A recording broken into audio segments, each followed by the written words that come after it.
योगी कबीर के इस पद का अभिप्राय समझाने की अनुकंपा करें। मूल बांधि सर गगन समाना, सुखमन यों तन लागी, काम क्रोध दो भया पलीता, तहां जोगणी जागी। मूल बांधि सर गगन समाना, सुखमन यों तन लागी।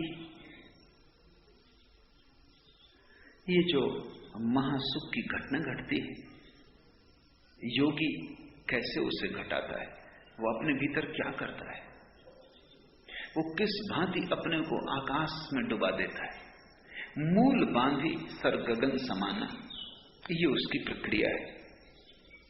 जीवन ऊर्जा है, शक्ति है, लेकिन साधारणतः तुम्हारी जीवन ऊर्जा नीचे की तरफ प्रवाहित हो रही है। इसलिए तुम्हारी सब जीवन ऊर्जा अंततः काम वासना बन जाती। काम वासना तुम्हारा निम्नतम चक्र है।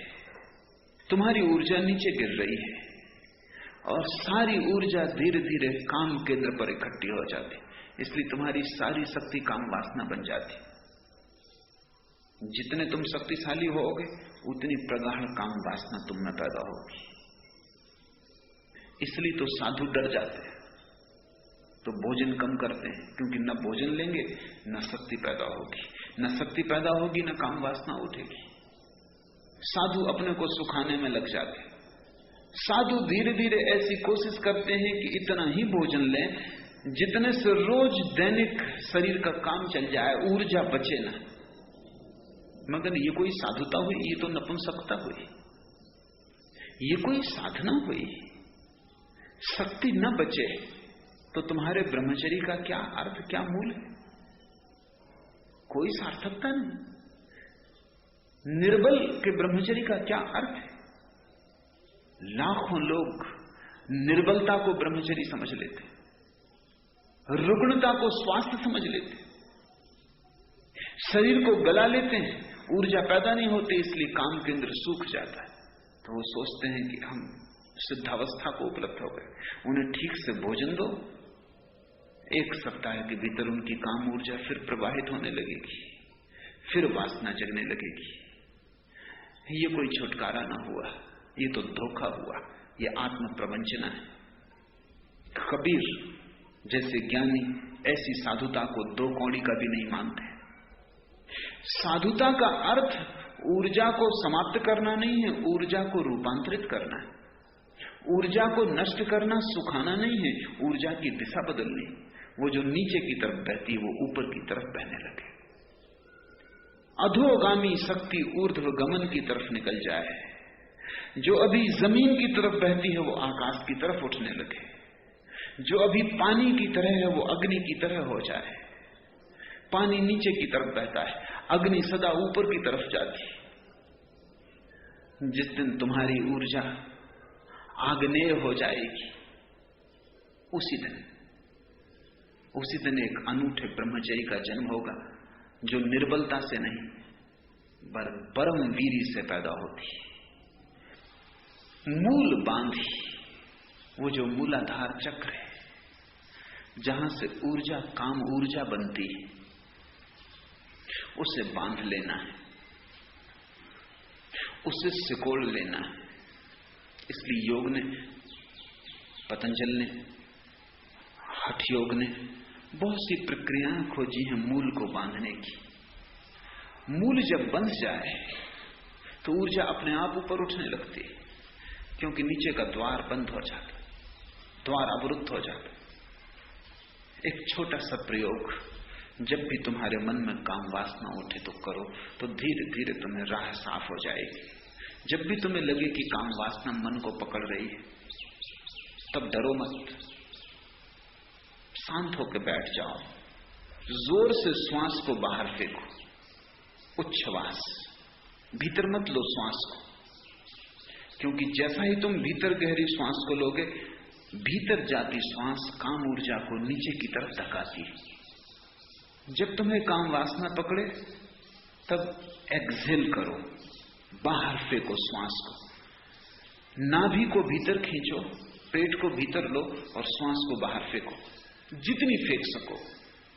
धीरे धीरे अभ्यास होने पर तुम संपूर्ण रूप से श्वास को बाहर फेंकने में सफल हो जाओगे। जब सारी श्वास बाहर फेंक जाती है तो तुम्हारा पेट और नाभि वैक्यूम हो जाते हैं, शून्य हो जाते हैं। और जहां कहीं शून्य हो जाता है वहीं आसपास की ऊर्जा शून्य की तरफ प्रवाहित होने लगती है। शून्य खींचता है, क्योंकि प्रकृति शून्य को बर्दाश्त नहीं करती, शून्य को भरती है। तुम नदी में पानी भर लेते हो घड़े में, तुमने घड़ा भर के उठाया नहीं कि गड्ढा हो जाता है पानी में। घड़े से तुमने पानी भर लिया, उतना गड्ढा हो गया, चारों तरफ से पानी दौड़ के उस गड्ढे को भर देता है। तुम्हारी नाभि के पास शून्य हो जाए तो मूलाधार से ऊर्जा तत्क्षण नाभि की तरफ उठ जाती और तुम्हें बड़ा रस मिलेगा। जब तुम पहली दफा अनुभव करोगे कि एक गहन ऊर्जा बाण की तरह आके नाभि में उठ गई, तुम पाओगे सारा तन मन एक गहन स्वास्थ्य से भर गया, एक ताजगी। ये ताजगी वैसी ही होगी, ठीक वैसा ही अनुभव तुम्हें होगा ताजगी का जैसा संभोग के बाद उदासी का होता। जिससे ऊर्जा के स्खलन के बाद एक शिथिलता पकड़ लेती है, एक रुग्ण दशा, एक विषाद, एक हारापन, एक थकान। तुम सो जाना चाहते हो। बहुत से लोग संभोग का उपयोग केवल नींद के लिए ही करते, क्योंकि थक जाते। पश्चिम में डॉक्टर तो लोगों को सलाह देते हैं जिनको नींद नहीं आती कि संभोग उनके लिए उचित है। संभोग कर लोगे, थक जाओगे, टूट जाओगे, नींद अपने आप आ जाएगी। लेकिन वो नींद कोई स्वस्थ नींद नहीं, वो थकान की नींद है, वो विश्राम नहीं है, थकान है। थकान और विश्राम में बड़ा फर्क है। विश्राम में ऊर्जा पूरी आराम करती, थकान में ऊर्जा नहीं होती, हारे थके टूटे हुए तुम पड़ जाते हो। संभोग के बाद जैसे विषाद का अनुभव होगा, वैसे ही अगर ऊर्जा नाभि की तरफ उठ जाए तो तुम्हें हर्ष का अनुभव होगा, एक प्रफुल्लता घेर लेगी। ऊर्जा का रूपांतरण शुरू हुआ। तुम ज्यादा शक्तिशाली, ज्यादा सौमनस्यपूर्ण, ज्यादा उत्फुल्ल, सक्रिय, अनथके, विश्रामपूर्ण मालूम पड़ोगे, जैसे गहरी नींद के बाद उठे हो, ताजगी आ गई है। इसलिए जो लोग भी मूल आधार से शक्ति को सक्रिय कर लेते हैं, उनकी नींद कम हो जाती, जरूरत नहीं रह जाती। वे थोड़े घंटे सो के भी उतने ही ताजे हो जाते, फिर तो 2 घंटे भी सो के उतने ही ताजे हो जाते, जितने ताजे तुम 8 घंटे सो के नहीं हो पाते। क्योंकि तुम्हारे शरीर को तो ऊर्जा को पैदा करना पड़ता है, निर्मित करना पड़ता है, भरना पड़ता है। और बड़ा पागलपन है, रोज शरीर भरता है, रोज तुम उसे उलीचते हो। यूं ही उम्र तमाम होती है। रोज भोजन लो, शरीर को ऊर्जा से भरो, फिर उसे उलीचो और फेंक दो। ऊर्जा का ऊर्ध्वगमन बड़ा अनूठा अनुभव है। और पहला अनुभव होता है मूलाधार से नाभि की तरफ जब संक्रमण होता है। ये मूल बंध की सहजतम प्रक्रिया है कि तुम श्वास को बाहर फेंक दो, नाभि शून्य हो जाएगी, ऊर्जा उठेगी नाभि की तरफ, मूल बंध का द्वार अपने आप बंद हो जाएगा। वो द्वार खुलता है ऊर्जा के धक्के से। जब ऊर्जा मूलाधार में नहीं रह जाती, धक्का नहीं पड़ता, द्वार बंद हो जाता। मूल बांधी सर गगन समाना। बस तुमने अगर एक बात सीख ली कि ऊर्जा कैसे नाभि तक आ जाए, शेष तुम्हें चिंता नहीं करनी। तुम ऊर्जा को जब भी काम वासना उठे नाभि में इकट्ठा करते जाओ। जैसे जैसे ऊर्जा बढ़ेगी नाभि में, अपने आप ऊपर की तरफ उठने लगेगी। जैसे बर्तन में पानी बढ़ता जाए तो पानी की सतह ऊपर उठती जाए। असली बात मूलाधार का बंद हो जाना है। घड़े की नीचे का छेद बंद हो गया, अब ऊर्जा इकट्ठी होती जाएगी, घड़ा अपने आप भरता जाएगा। एक दिन तुम अचानक पाओगे कि धीरे धीरे नाभि के ऊपर ऊर्जा आ रही, तुम्हारा हृदय एक नई संवेदना से आप्लावित हुआ जा रहा है। तुम कहते हो कि तुम प्रेम करते हो, लेकिन तुम कर नहीं सकते क्योंकि तुम्हारे हृदय में ऊर्जा नहीं है। तुम लाख कहो कि तुम प्रेम करते हो, तुम प्रेम कर नहीं सकते क्योंकि प्रेम तभी घटता है जब हृदय चक्र में ऊर्जा आती, उसके पहले घटता नहीं। तो तुम समझाते रहो अपने को भी तुम प्रेम करते हो, लेकिन तुमने किसी को प्रेम नहीं किया, ना अपनी पत्नी को, ना अपने बेटे को। ज्यादा से ज्यादा तुम अपने को प्रेम करते हो, बाकी तुम किसी को प्रेम नहीं करते, और वो भी बहुत कमजोर है, वो भी कोई बड़ा गहरा नहीं है। जिस दिन हृदय चक्र पर आएगी तुम्हारी ऊर्जा, तुम पाओगे भर गए तुम प्रेम से। तुम जहां भी उठोगे बैठोगे, तुम्हारे चारों तरफ एक हवा बहने लगेगी प्रेम की। दूसरे लोग भी अनुभव करेंगे कि तुम में कुछ बदल गया, तुम अब वही नहीं हो, तुम कोई और ही तरंग लेके आते हो, तुम्हारे साथ कुछ और ही लहर आती कि उदास प्रसन्न हो जाता है, कि दुखी थोड़ी देर को दुख को भूल जाता है, कि अशांत शांत हो जाता है, कि तुम जहां छू देते हो, जिसे छू देते हो, उस पर ही एक छोटी सी वर्षा प्रेम की हो जाती। लेकिन हृदय में ऊर्जा आएगी तभी ये होगा। ऊर्जा जब बढ़ेगी, हृदय से कंठ में आएगी, तब तुम्हारी वाणी में एक माधुर्य आ जाएगा। जब तुम्हारी वाणी में एक संगीत, एक सौंदर्य आ जाएगा, तुम साधारण से शब्द बोलोगे और उन शब्दों में काव्य होगा। तुम दो शब्द किसी से कह दोगे और तुम उसे तृप्त कर दोगे।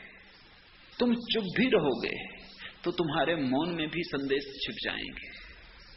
तुम ना भी बोलोगे तो भी तुम्हारा अस्तित्व बोलेगा। ऊर्जा कंठ पर आ गई। उपनिषद के गीत तभी तो फूटे होंगे जब ऊर्जा कंठ पर आ गई होगी। बुद्ध के वचन तभी तो निसृत हुए होंगे जब ऊर्जा कंठ पर आ गई होगी। कुरान के वचन साधारण वचन है, लेकिन जब मोहम्मद ने उन्हें कहा था तब उन वचनों में कुछ बात ही और थी। तब वे किसी और ही लोक से आते थे। तुम भी उनको दोहरा सकते हो, लेकिन तुम्हारी ऊर्जा जहां होगी उन शब्दों में वही गुणधर्म प्रविष्ट हो जाएगा। अगर काम वासना से भरा हुआ आदमी कुरान को कितने ही तरन्नुम से गाए तो भी वो कव्वाली ही होगी। वो कुरान हो नहीं सकता, क्योंकि कुरान का संबंध शब्दों से थोड़ी है, तुम्हारी जीवन ऊर्जा से है। और अगर मोहम्मद कव्वाली भी गाएं तो वो कुरान हो जाएगा। उन शब्दों में भी नए भाव आविर्भूत हो जाएंगे, नई कौपलें लग जाएंगी, नए फूल लग जाएंगे। कृष्ण ने गीता कही, वो कंठ से आई ऊर्जा की अभिव्यक्ति है, अभिव्यंजना है। कितने लोग गीता को कंठस्थ किए और कितने लोग रोज उसका पाठ करते रहते, कितने हजारों पाठ कर चुके। लेकिन अगर काम ऊर्जा मूलाधार से गिर रही है तो गीता तुम गाते रहो, वो गीता तुम्हारी ही होगी, भगवत गीता नहीं हो सकती। भगवत गीता होने के लिए तो चेतना का भागवत हो जाना जरूरी है। ऊर्जा ऊपर उठती जाती, एक घड़ी आती कि तुम्हारे तीसरे नेत्र पर ऊर्जा का आविर्भाव होता है। तब तुम्हें पहली दफा दिखाई पड़ना शुरू होता है। तुम अंधे नहीं होते, उसके पहले तुम अंधे हो, क्योंकि उसके पहले तुम्हें सिर्फ आकार दिखाई पड़ते हैं, निराकार नहीं दिखाई पड़ता, और वही असली में है। सब आकारों में छिपा है निराकार। आकार तो मूलाधार में बंधी हुई ऊर्जा के कारण दिखाई पड़ते, अन्यथा कोई आकार नहीं। तुम कहां समाप्त होते हो, कहां तुम्हारी सीमा है, कहां तुम शुरू होते हो? न कोई कहीं शुरू होता है, न कोई कहीं समाप्त होता है। सारा जगत संयुक्त है। तुम झाड़ों से जुड़े हो, पहाड़ों से जुड़े हो, चांद तारों से जुड़े हो। छोटा सा मकड़ी का जाला हिलाओ और अनंत आकाश के तारे भी कप जाते हैं, क्योंकि सारा अस्तित्व एक है। इसमें दो तो है नहीं कहीं, लेकिन तुम्हें अनेक दिखाई पड़ता है। अंधे हो, मूलाधार अंधा चक्र है, इसलिए तो हम काम वासना को अंधी कहते। वो अंधी है, उसके पास आंख बिल्कुल नहीं है। आंख तो खुलती है तुम्हारी असली आंख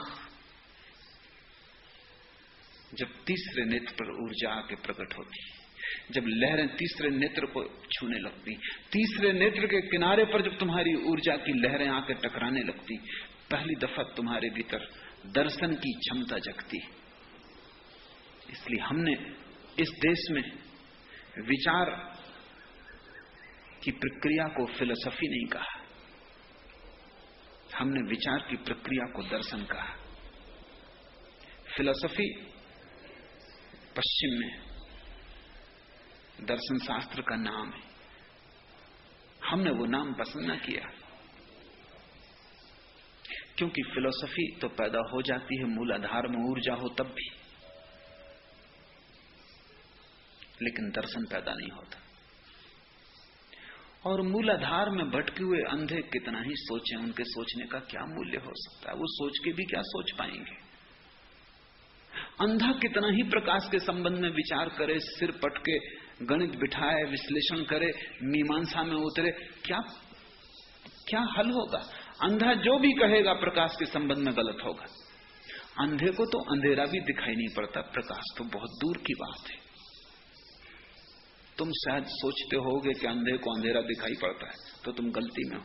अंधेरा देखने के लिए भी आंख चाहिए, अंधेरा भी आंख का ही अनुभव है। तुम आंख बंद करते हो, तुमको अंधेरा दिखाई पड़ता है, क्योंकि आंख खोल के तुमको प्रकाश का अनुभव है। अंधे को तो अंधेरा भी दिखाई नहीं पड़ सकता। अंधेरा और प्रकाश तो आंख के अनुभव है। तो अंधे सोच सकते हैं और बड़े दर्शन शास्त्र खड़े कर सकते हैं। Aristotle, Kant, Hegel, Bertrand Russell, पश्चिम के बड़े से बड़े विचारक भी दार्शनिक नहीं है। दर्शन एक अनूठी प्रक्रिया है जिसका संबंध विचार से नहीं, ऊर्जा से। कपिल, कणाद, बुद्ध, महावीर, शंकर, नागार्जुन दार्शनिक हैं, विचारक नहीं है। क्योंकि दार्शनिक होने का अर्थ है जिसकी ऊर्जा की लहरें तृतीय नेत्र के तट से टकराने लगी, अब इसको दिखाई पड़ता है। ये कोई सिद्धांत नहीं बनाता है, इससे जो दिखाई पड़ता है उसे सिद्धांत में बांधता है। ये टटोलता नहीं अंधेरे में, इससे जो दिखाई पड़ता है उसे शब्दों में उतारता है ताकि अंधों तक शब्द पहुंचाया जा सके। और जब तुम्हारे जीवन में आंख आती तब सिवाय परमात्मा के कुछ भी नहीं दिखाई पड़ता, सारा संसार माया हो जाता है, सिर्फ परमात्मा सच होता है। अभी माया सच है, परमात्मा एकमात्र असत्य है। तो तुम लाख कहो कि हम मानते हैं, लेकिन तुम जानते हो कि परमात्मा है नहीं। मानोगे तुम कैसे? जिससे जाना नहीं उसे मानोगे कैसे? जिससे देखा नहीं उसे तुम मानोगे कैसे? भीतर तो संदेह बना ही रहता है। पूज लेते हो मंदिर में जाके, हाथ जोड़ के मूर्ति के सामने खड़े हो जाते हो, जरा गौर करना, भीतर तुम संदेह के कीड़े को सरकता हुआ पाओगे। लेकिन झुक जाते हो डर के कारण, पता नहीं हो ही पीछे पछताना पड़े। मुल्ला नसरुद्दीन का एक मित्र मर रहा था। मित्र एक मौलवी था,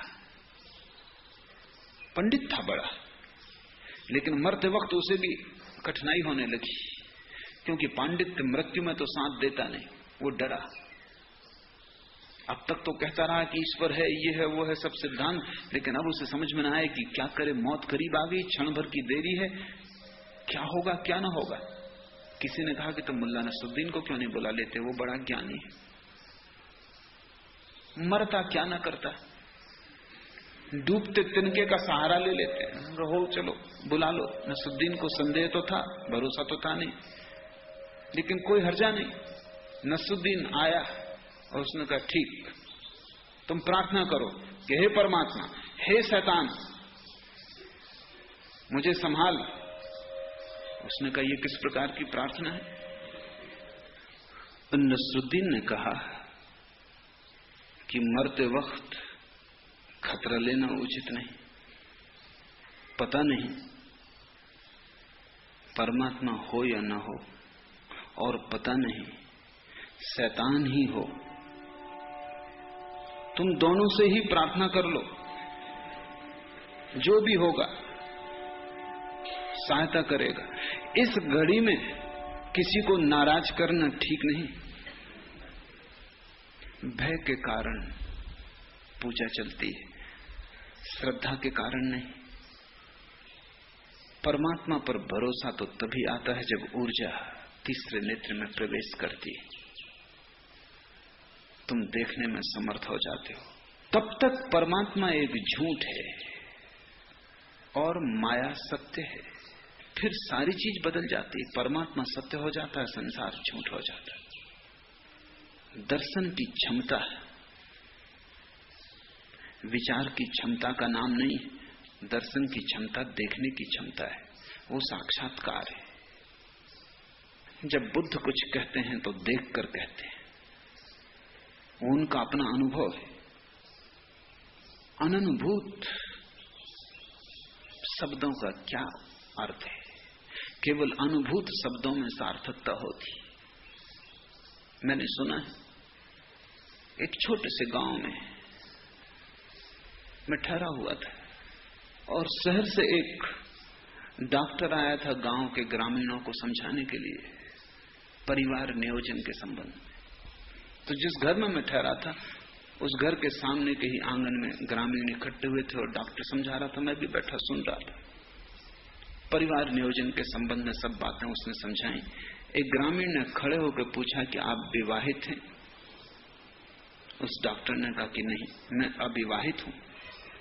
वो ग्रामीण हंसने लगा और भी हंसने लगे दूसरे ग्रामीण। तो उस डॉक्टर ने पूछा मामला क्या है? तो उस ग्रामीण ने कहा बंदर क्या जाने अदरक का स्वाद। लेकिन जीवन में जिन चीजों का तुम्हें कोई स्वाद नहीं मिला है, उनको भी तुमने मान रखा है और मानते मानते तुम्हें लगता है कि तुम्हें स्वाद भी मिल गया है। गुड़ कभी चखा नहीं, गुड़ शब्द सुना है। परमात्मा कभी चखा नहीं, परमात्मा शब्द सुना है। जल कभी पिया नहीं, जल शब्द सुना है। परमात्मा कभी पिया नहीं, परमात्मा शब्द सुना है। ऊर्जा जब तीसरी आंख पर प्रवेश करती तो अनुभव शुरू होता है। और ऐसे व्यक्ति के वचनों में तर्क का बल नहीं होता, सत्य का बल होता है।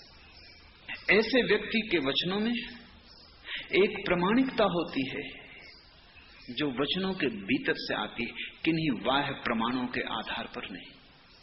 ऐसे व्यक्ति के वचन को ही हम शास्त्र कहते हैं। ऐसे व्यक्ति के वचन वेद बन जाते हैं। जिसने जाना है, जिसने जिया है, जिसने परमात्मा को चखा है, पिया है, जिसने परमात्मा को पचाया है, जो परमात्मा के साथ एक हो गया है, फिर ऊर्जा और ऊपर जाती है, सहस्त्रार को छूती है। मूल बांधी सर गगन समाना। सर यानी सहस्त्रार। पहला सबसे नीचा केंद्र चक्र है मूल बंध, मूलाधार, और सबसे अंतिम चक्र है सहस्त्रार। उसे हम सहस्त्रार कहते हैं आखिरी चक्र को, क्योंकि वो ऐसा है जैसे सहस्त्र पखड़ियों वाला कमल हो। बड़ा सुंदर है और जब खिलता है तो भीतर ऐसी ही प्रतीति होती है जैसे पूरा व्यक्तित्व तो सहस्त्र पखड़ियों वाला कमल हो गया, पूरा व्यक्तित्व तो खिल गया। जब ऊर्जा टकराती है सहस्त्रार से तो उसकी पखड़ियां खिलनी शुरू हो जाती। सहस्त्रार के खिलते ही व्यक्तित्व से आनंद का झरना बहने लगता है। मीरा उसी क्षण नाचने लगती है। पद घुंघरू बांध मीरा नाची। उसी क्षण में चैतन्य महाप्रभु पागलों की तरह उन्मत्त होकर नाचने लगते। मूल बांधी सर गगन समाना, सुखमन यों तन लागी। बड़ी अनूठी बात है ये, सुखमन यों तन लागी। ऐसा सुख पैदा होता है कि आत्मा तो नाचती ही है, आत्मा तो नाचेगी ही, लेकिन नाच इतना गहन हो जाता है कि शरीर तक उस नाच में नाचने लगता है। शरीर तक आनंदित हो जाता है, जो कि जड़ है। कबीर ये कह रहे हैं कि उस क्षण में चेतना तो नाचती ही है, उसमें कुछ कहना नहीं, लेकिन जड़ शरीर तक चेतना के साथ चैतन्य हो जैसा होकर नाचने लगता है। चेतना तो प्रसन्न होती है, रोआ रोआ शरीर का आनंदित हो उठता है। आनंद की लहर ऐसी बहती है कि मुर्दा भी, शरीर तो मुर्दा है, वो भी नाचने लगता है। तुम अभी शरीर के साथ बंधे बंधे खुद मुर्दा हो गए हो, तब धारा उल्टी बहती है। तुम्हारी चैतन्य की क्षमता के साथ मुर्दा शरीर भी नाचने लगता है। जो तुमने सुना है कि उसकी कृपा से अंधे देखने लगते हैं, लंगड़े चलने लगते हैं, गूंगे बोलने लगते हैं, उसका कम मतलब न समझे होगे। उसका यही मतलब है। उस घड़ी में जो आदमी सदा का गूंगा रहा हो वो भी बोल उठेगा। इतनी बड़ी घटना घटती, ऐसा उत्सव घटता है कि जो आदमी सदा का बहरा रहा हो वो भी सुनने लगेगा। सारा तन जाग उठता है, सारी नींद टूट जाती है। आत्मा की ही नहीं, जड़ शरीर तक में कंपन सुनाई पड़ते हैं। संगीत वहां तक गुंजायमान होता है, प्रतिध्वनि वहां भी सुनाई पड़ने लगती है। मूल बांधी सर गगन समाना सुखमन यों तन लागी, काम क्रोध दो भय पलीता, जहां तहां जोगण जागी। और ऐसी घड़ी में काम और क्रोध जैसे कि कोई बम लगा देता है, उसमें पलीता लगाता है। पलीते में आग लगती तो थोड़ी देर में बम फूट जाता है। काम क्रोध दो भय पलीता, तहां जोगण जागी। और उस आनंद की घड़ी में कहां काम कहां क्रोध। अब तक जिनको शत्रुओं की तरह जाना था वो मित्र सिद्ध होते हैं। काम क्रोध दोनों ही उस परम विस्फोट में पलीता बन जाते हैं। उन दोनों का भी उपयोग हो जाता है, उनकी आग भी काम में आ जाती है और एक विस्फोट घटता है, एक एक्सप्लोजन। मनवा जाई दरीबे बैठा, मगन भया रसी लागा, कह कबीर जे संसा नहीं, शब्द अनाहत बागा। और अब मन को मंदिर में बिठाने की कोई जरूरत ना रही, अब तो बाजार में भी बैठ जाए। मनवा जाए दरीबे बैठा, अब कोई चिंता ही नहीं, हिमालय जाने की कोई जरूरत ना रही। बाजार दरीबा में बैठ जाए तो भी कोई फर्क नहीं पड़ता। अब हर जगह हिमालय, अब बाजार में भी कैलाश, अब घर में भी काबा है, अब तो शरीर में ही बैकुंठ। मनवा जाए दरीबा बैठा, मगन भया रसी लागा। और मन भी ऐसा मगन हो गया और रस से ऐसा संबंध जुड़ गया कि अब मन भी संदेह नहीं करता। मन जिसका स्वभाव संदेह है, जब ऊर्जा सातवें आखिरी चक्र को छूती है तो जो तुम्हारे शत्रु थे कल तक वो भी मित्र हो जाते हैं। काम क्रोध काम में आ जाते हैं, उनकी ऊर्जा उनकी अग्नि पलीता बन जाती है परम विस्फोट में। तब तुम्हें पता चलता है कि जीवन में कुछ भी व्यर्थ नहीं, सब सार्थक है। देर अबेर हर चीज का उपयोग होना है। कोई पत्थर यहाँ फेंके जाने योग्य नहीं, सभी पत्थर मंदिर के निर्माण में काम आ जाएंगे। इसलिए जल्दी मत करना फेंकने की और दुश्मनी मत करना। परमात्मा ने ऐसा कुछ बनाया ही नहीं जिसका सदुपयोग न हो। ये हो सकता है आज तुम्हें कोई उपयोग न सूझे और आज तुम जिस पत्थर को फेंक दो कल तुम पछताओ। कल तुम्हें पीछे जाकर पता चले कि वही पत्थर तो मंदिर की मूर्ति बनने को था या वही पत्थर मंदिर का शिखर बनने को था। कुछ भी फेंकना मत, सब संभाल के रखना। रत्ती भर भी तुम में ऐसा नहीं है जो गलत हो, सभी का उपयोग हो जाएगा। ये हो सकता है कि आज गलत लगता हो क्योंकि तुम्हारी ऊर्जा बड़ी नीची है, वहां कोई उपयोग ना हो। जब ऊर्जा ऊपर जाएगी, दृष्टि का विस्तार होगा, आंखें खुलेंगी, तब हजार उपयोग निकल आएंगे।